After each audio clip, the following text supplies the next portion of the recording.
Thank you very, very much.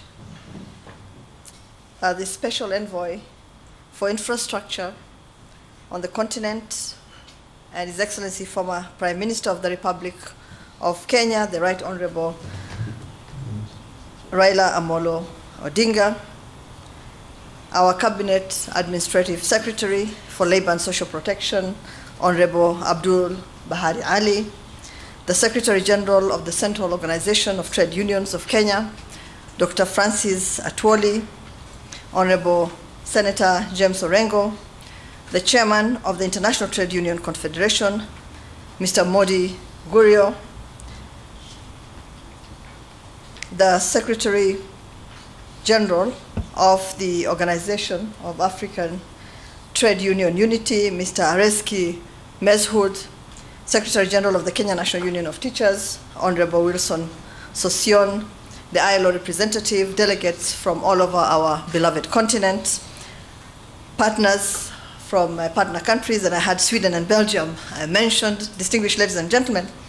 I'm really delighted to join all of you on this occasion of the official opening of the Pan-African Trade Union Symposium on the importance of quality education for all for Africa's development. I thank our very own Central Organization of Trade Unions and its collaborating partners for hosting this meeting in our home, our city of Nairobi. Trade unions are essential partners in advancing the skills agenda, not only in our country, but all over our continent. Its members provide practical mentorship to learners who go through vocational and technical training systems, and I, as the Cabinet Secretary for Education of Kenya, look forward to deepening our engagement in that area. I also acknowledge with gratitude the impressive work the Pan-African Trade Union Education Program has done in training millions of trade union members and workers over the last 30 years.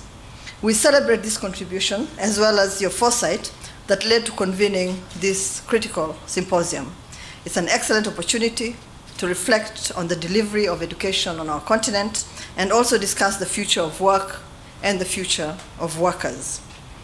Distinguished ladies and gentlemen, the world is at the cusp of the fourth industrial revolution, a revolution that potentially portends a major disruption of labor as a factor of production, as machine learning and tasking takes the lead in that revolution.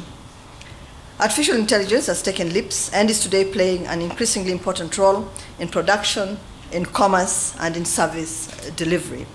While technologies avail enormous benefits, the fundamental challenge is that they also adversely impact jobs, workers, and livelihoods.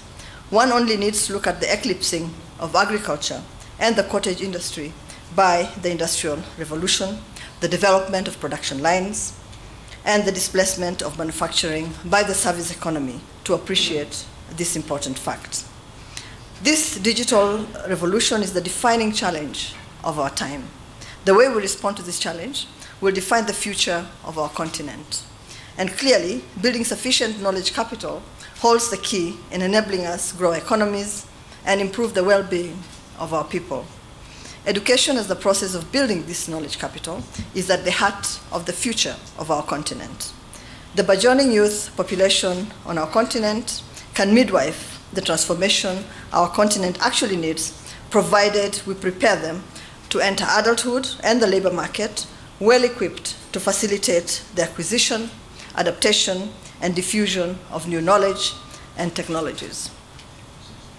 Distinguished ladies and gentlemen, despite its importance, however, education faces critical challenges in Africa. A 2018 World Bank study on education in Africa titled Facing Forward, Schooling for Learning in Africa revealed a severe learning crisis on our continent, a crisis that undermines economic growth and the well-being of our people. According to the study, and although the continent has made commendable progress in boosting primary and lower secondary enrollment, some 50 million African children remain out of school.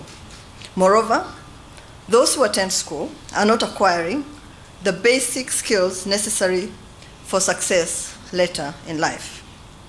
The study further indicates that learning levels across the continent are disturbingly low. Among second grade students assessed on the numeracy tests in several sub-Saharan African countries, it was found that 3/4 could not count beyond 80, while 40% were unable to do a one-digit addition problem.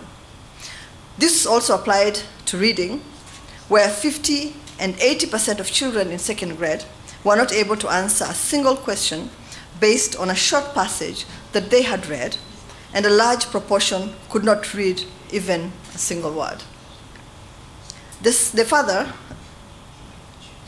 further information provided by this study indicated that while 83% of youth in Ghana and 93% of youth in Kenya reported being literate, in fact, less than 47% of young adults aged 15 to 34 in Ghana and 65% of young adults in our country demonstrated what we call functional literacy. A wide range of challenges account for this situation in Africa, among them conflict and inadequate resources. Regarding resources, for example, this study found that in 2014, African governments spend about $204 per student for primary education, awfully low. This was less than half of the amount spent in South Asian countries. Ladies and gentlemen, in Kenya, we fully appreciate this critical role that education plays in the realization not just of our national development priorities, but also the implementation of Africa Agenda 2063 on the Africa we want, and the 2030 Agenda for Sustainable Development, and especially goal number 8 on decent work and economic development. This appreciation has informed the wide-ranging measures that we have taken in our education sector, and I would like very much to share this with you. We have, ladies and gentlemen, universalized basic education by offering free basic education and ensuring that no child misses out on education. Our 100% transition policy is His Excellency President Uhuru Kenyatta's own personal and critical priority. It guarantees full transition of children from primary to secondary education, ensuring that our children have 12 years of quality education. And therefore, we have free primary and free day secondary schooling. We also, ladies and gentlemen, because we know also that you cannot study if you actually do not have a healthy youth. We provide medical insurance cover to all our public secondary school learners. So as soon as a child enters secondary school, they're offered this free medical insurance cover. And I'm emphasizing public primary school, public secondary school, and medical cover for public schools because of what Mr. Meshood said about the importance of our public schools. The government of Kenya, ladies and gentlemen, allocates 27% of its national budget to education. We have also renewed, and this has been spoken to, our focus on technical and vocational training.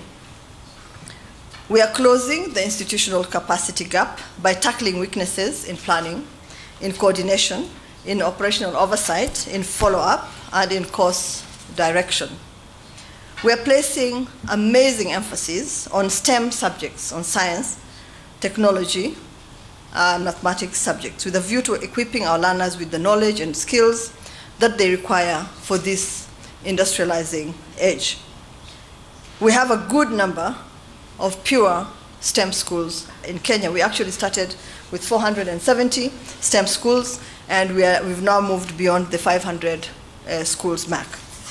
We're ensuring effective management and support for teachers by addressing the challenges that they face, which relate to teacher recruitment, to teacher preparation, deployment, supervision, and support at the school level.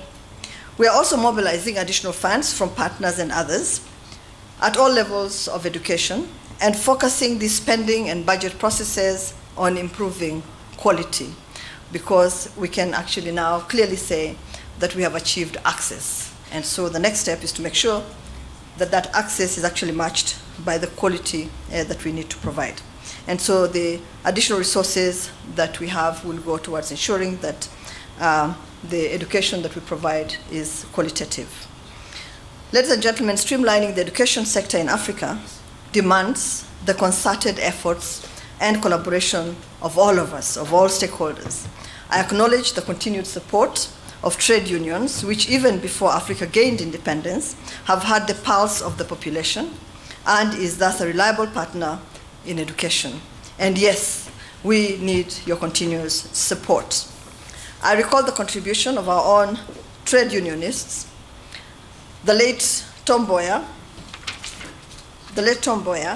who is one of them who understood the power of quality education, and for this reason, not only facilitated the establishment of local training colleges, but also sought scholarships for our students abroad. We thank our very own Dr. Francis Atwoli, who keeps reminding us and does not tire of the plight of our workers and of their families.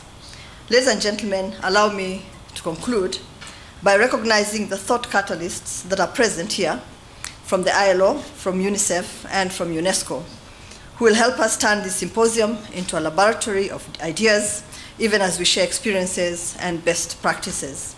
I look forward to outcomes that will enable us to improve delivery of education, which is an economic necessity and a moral imperative. I close with the observation of Kenya's founding father, His Excellency President Jomo Kenyatta, who said the following, and I quote, "Our children may learn from the heroes and about the heroes of the past. Our task is to make ourselves the architects of the future." I thank you very much for your attention.